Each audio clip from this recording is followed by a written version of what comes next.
Hello friends, स्वागत है आप सभी लोगों का आपके अपने यूट्यूब चैनल एग्जाम हिंट्स में। आज की इस वीडियो में हम देखेंगे BSc third year fifth semester subject botany के पेपर नंबर फर्स्ट, जो कि है plant physiology, metabolism and biochemistry के मोस्ट इंपॉर्टेंट क्वेश्चंस, जो कि पहले भी आपके परीक्षाओं में पूछे गए हैं तथा आपकी आगामी सेमेस्टर परीक्षा के लिए महत्वपूर्ण होने वाले हैं। तो अगर आप इस चैनल पर फर्स्ट टाइम विजिट कर रहे हैं और अगर अभी तक आपने इस चैनल को सब्सक्राइब नहीं किया है तो चैनल को जरूर से जरूर सब्सक्राइब करें तथा बेल आइकन को प्रेस करना ना भूलें।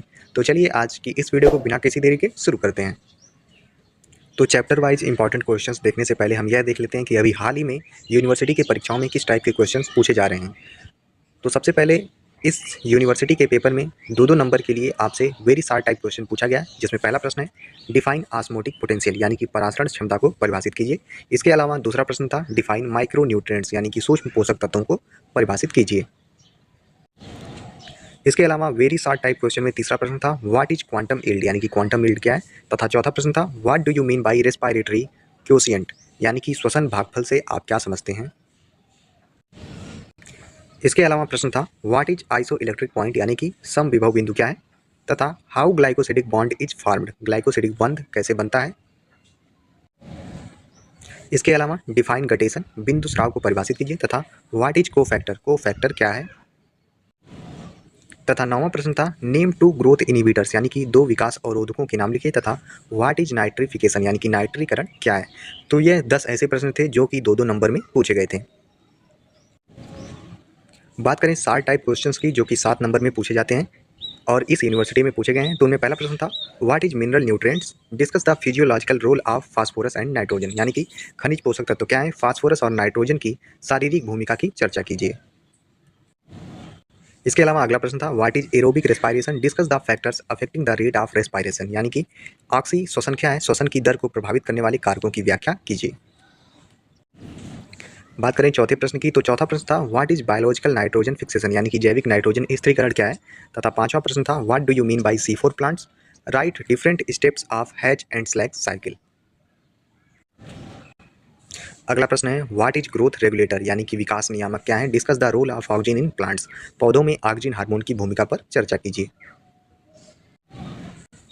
इसके अलावा अगला प्रश्न था डिफाइन पॉलीसेक्राइड यानी कि पॉलीसेक्राइड को परिभाषित कीजिए, discuss the structure and function of cellulose, cellulose की संरचना एवं कार्यों की व्याख्या करिए। बात करें अगले प्रश्न की, तो अगला प्रश्न था what is substrate specificity of enzymes यानी कि एंजाइमों की सबस्ट्रेट विशिष्टता क्या है, discuss the lock key hypothesis to explain the above process, उपरोक्त की ताला और चाबी परिकल्पना द्वारा व्याख्या करिए।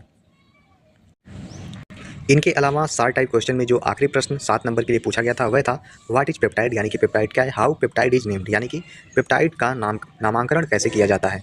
तो यह प्रश्न थे जो कि 7 नंबर में पूछे गए थे। बात करें कुछ अन्य महत्वपूर्ण प्रश्नों की जो कि 10 नंबर में पूछे गए हैं।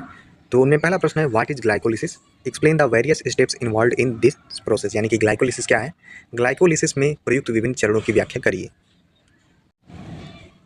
इसके अलावा जो दूसरा प्रश्न था वह था what is dark reaction, dark reaction क्या है, discuss the various steps of Calvin cycle यानी कि कैल्विन साइकिल में विभिन्न चरणों की व्याख्या करिए।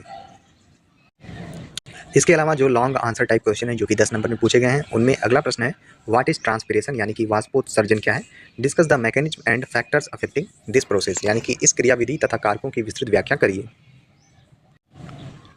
बात करें इस क्वेश्चन पेपर के आखिरी प्रश्न की, तो प्रश्न है right an essay on structural polysaccharide यानी कि संरचनात्मक पॉलीसेक्राइड पर एक विस्तृत निबंध लिखिए। तो आपने देखा होगा कि किस टाइप के प्रश्न आपके पेपर में पूछे गए हैं। तो चलिए अब हम देखते हैं चैप्टर वाइज इंपॉर्टेंट क्वेश्चंस जो कि प्रायः आपसे पेपर में पूछे जाते हैं। तो आपको पता होगा कि आपको पेपर फर्स्ट और पेपर सेकंड दोनों में ही 8 यूनिट्स पढ़नी है। तो जिसमें पेपर फर्स्ट में आपकी पहली यूनिट है plant water relation, mineral nutrition, transcription and translocation in phloem. तो पहली यूनिट के अंतर्गत आपका सबसे मोस्ट इंपॉर्टेंट क्वेश्चन है व्हाट इज ट्रांसपिरेशन यानी कि ट्रांसपिरेशन क्या है, discuss the mechanism and factors affecting this process यानी कि आपको ट्रांसपिरेशन की मैकेनिज्म और ऐसे कौन कौन से कारक हैं जो कि ट्रांसपिरेशन को अफेक्ट करते हैं उनके बारे में आपको लिखना होगा। यह प्रश्न आपसे लॉन्ग टाइप क्वेश्चन में या फिर वेरी शॉर्ट टाइप क्वेश्चन में पूछा जा सकता है। बात करें इस यूनिट के दूसरे प्रश्न की, तो दूसरा प्रश्न है व्हाट इज मिनरल न्यूट्रिएंट्स यानी कि मिनरल न्यूट्रिएंट्स क्या है, discuss the physiological role of macro nutrients, macro nutrients के फिजिकल रोल के बारे में आपको बताना होगा। बात करें इस यूनिट के तीसरे इंपॉर्टेंट प्रश्न की, तो प्रश्न है एक्सप्लेन प्रेशर फ्लो मॉडल और मास फ्लो हाइपोथेसिस। तो आपको प्रेशर फ्लो मॉडल, जिसे कि मास फ्लो हाइपोथेसिस के नाम से भी जानते हैं, इसे एक्सप्लेन करने के लिए आ सकता है। तो ये 3 मोस्ट इंपॉर्टेंट क्वेश्चन हैं जो कि आपसे पहली यूनिट में पूछे जा सकते हैं।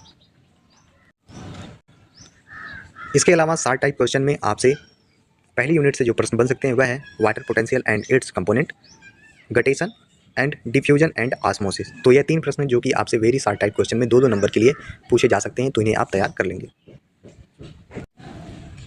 बात करें यूनिट नंबर 2 की, तो यूनिट नंबर 2 है आपकी कार्बन ऑक्सीडेशन। तो इस यूनिट से आपका जो पहला मोस्ट इंपॉर्टेंट क्वेश्चन बनेगा वह है व्हाट इज ग्लाइकोलिसिस। ग्लाइकोलिसिस क्या है? Explain various steps involved in this process. Glycolysis process में इन्वॉल्व विभिन्न स्टेजों को बताइए। तो यह पहला प्रश्न है। इसके अलावा जो दूसरा प्रश्न बन सकता है वह है explain the complete process of Krebs cycle, यानी कि क्रेब्स साइकिल की कंप्लीट प्रोसेस को आपको बताना पड़ेगा। तो यह 2 बहुत ही ज़्यादा महत्वपूर्ण क्वेश्चन है जो कि इस यूनिट से बनते हैं। वहीं बात करें तीसरे प्रश्न की, तो तीसरा प्रश्न है what is aerobic respiration, discuss the factors affecting respiration, यानी कि एरोबिक रेस्पिरेशन क्या है और वे कौन से कारक हैं जो कि रेस्पिरेशन को अफेक्ट करते हैं, उनके बारे में लिखिए। तथा इस यूनिट से आपका सार टाइप यानी कि 2 नंबर में जो महत्वपूर्ण क्वेश्चन बनता है वह है व्हाट इज रेस्पिरेटरी क्वोशिएंट। तो आप इसे तैयार कर लेंगे। बात करें यूनिट नंबर 3 की, तो यूनिट 3 है नाइट्रोजन मेटाबॉलिज्म। इस यूनिट से जो पहला मोस्ट इंपॉर्टेंट क्वेश्चन बनता है वह है what is biological nitrogen fixation, यानी कि बायोलॉजिकल नाइट्रोजन फिक्सेशन क्या है। Discuss non symbiotic and symbiotic nitrogen fixation, यानी कि नॉन सिम्बायोटिक और सिम्बायोटिक नाइट्रोजन फिक्सेशन की व्याख्या करिए। इसके अलावा इस यूनिट से जो अगला प्रश्न बन सकता है वह है explain nitrogen cycle. Nitrogen cycle को एक्सप्लेन करने के लिए आ सकता है। तो नाइट्रोजन साइकिल के अंतर्गत विभिन्न स्टेज होती हैं, जैसे नाइट्रिफिकेशन, एसिमिलेशन, अमोनिफिकेशन या फिर डीनाइट्रिफिकेशन। तो इन चारों स्टेप्स में से कोई भी आपको स्टेप्स आ सकते हैं 2 नंबर में लिखने के लिए, अगर आपसे नाइट्रोजन साइकिल नहीं पूछा जाता है तो। बात करें 4th यूनिट की, तो यूनिट 4 है लिपिड मेटाबॉलिज्म एंड फोटोसिंथेसिस। तो लिपिड मेटाबॉलिज्म से जो पहला मोस्ट इंपॉर्टेंट क्वेश्चन बनता है वह है discuss various steps involved in beta oxidation of fatty acid, यानी कि beta oxidation of fatty acid के विभिन्न स्टेप्स को लिखिए। तो यह पहला मोस्ट इंपॉर्टेंट क्वेश्चन है जो कि आपसे पेपर में प्रायः पूछा जाता है।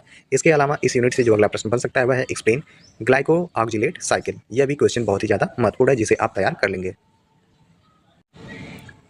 बात करें फोटोसिंथेसिस की, तो फोटोसिंथेसिस में आपसे कई प्रश्न बनते हैं, जिनमें आपसे पहला इंपॉर्टेंट क्वेश्चन बन सकता है define cyclic and non cyclic phosphorylation. इसके अलावा जो दूसरा प्रश्न इस यूनिट से बनता है वो है C3 साइकिल। तथा बात करें अगले प्रश्न की जो कि फोटोसिंथेसिस से बन सकते हैं और बनते हैं, वे प्रश्न हैं C4 साइकिल या फिर कैम साइकिल। तो ये जितने भी आपको इसमें साइकिल दिए गए हैं, ये साइकिल बहुत ही ज़्यादा महत्वपूर्ण है, इसे आप अच्छी तरह से तैयार कर लेंगे। इन साइकिल में से 2 साइकिल आपसे पेपर में जरूर से जरूर पूछा जाएगा। बात करें यूनिट नंबर 5 की, तो यूनिट नंबर 5 है plant development movements dormancy and responses. तो इस यूनिट से जो पहला मोस्ट इंपॉर्टेंट क्वेश्चन बनेगा वह है what is phyto hormones. Phyto hormones क्या होते हैं? Discuss the role of auxin in plants, यानी कि ऑक्सिन हार्मोन के प्लांट में क्या भूमिका है उसको बताइए। या फिर अगर आपसे पेपर में ऑक्सिन ना पूछा जाता है तो ऑक्सिन की जगह आपसे जिब्रेलिन पूछा जा सकता है। तो ये 2 हार्मोन आप अच्छी तरह से तैयार कर लेंगे। इसके अलावा 5वीं यूनिट से आपको शॉर्ट नोट लिखने के लिए आ सकता है, जिसमें आपका पहला पॉइंट है व्हाट इज फोटो पीरियोडिक और वर्नलाइजेशन। तो ये 2 टॉपिक्स हैं जिन्हें आप तैयार कर लेंगे। बात करें यूनिट नंबर 6 की, तो यूनिट नंबर 6 है आपकी biomolecules.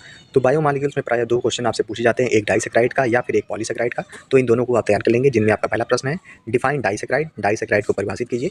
Give 2 suitable examples and their biological importance, यानी कि डाइसैकेराइड के 2 एग्जांपल जैसे कि माल्टोज, लैक्टोज इत्यादि के बारे में आपको बताना है, उसकी स्ट्रक्चर को बनाना है तथा उसके बायोलॉजिकल इंपॉर्टेंस को आपको लिखना पड़ेगा। अगर आपसे डाइसैकेराइड नहीं पूछा जाता है तब आपसे पूछा जाएगा define polysaccharide, right an essay on structural polysaccharide. Structural polysaccharide को आप तैयार कर लेंगे। जैसा कि आपने देखा होगा कि जो आपको पेपर अभी दिखाया गया उसमें 2 प्रश्न पॉलीसैकेराइड्स पूछे गए थे, दोनों प्रश्न स्ट्रक्चरल पॉलीसैकेराइड से थे। बात करें 7वीं यूनिट की, तो 7वीं यूनिट है प्रोटीन एंड न्यूक्लिक एसिड्स। तो प्रोटीन से ज़्यादातर प्रश्न यही बनते हैं कि व्हाट इज प्रोटीन, प्रोटीन क्या है या प्रोटीन को परिभाषित कीजिए। Discuss various structures of protein, protein की विभिन्न प्रकार की स्ट्रक्चर्स को लिखिए, उन्हें बताइए। तो यह पहला मोस्ट इंपॉर्टेंट क्वेश्चन है, अगर आपके पेपर में प्रोटीन से प्रश्न आता है तो यह प्रश्न जरूर पूछा जाएगा।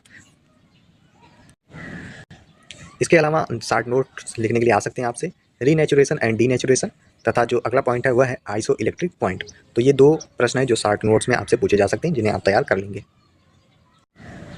बात करें यूनिट नंबर 8 की, जो कि है एंजाइम्स। तो एंजाइम से आपसे 2 प्रकार के प्रश्न पूछे जाते हैं। पहले प्रश्न में आपसे पूछा जाता है डिफाइन एंजाइम, एंजाइम को परिभाषित कीजिए।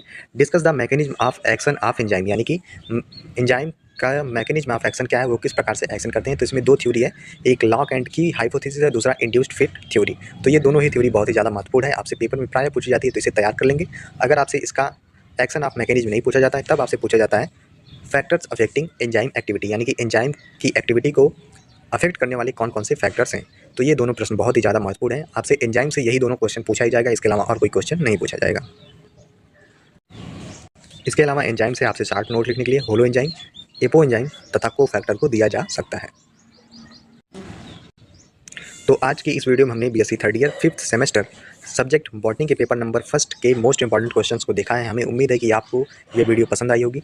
अगर आपको वीडियो से थोड़ी सी भी हेल्प मिली हो तो वीडियो को जरूर लाइक करें, चैनल को सब्सक्राइब करना ना भूलें तथा वीडियो को अपने फ्रेंड्स के साथ जरूर शेयर करें। Thank you.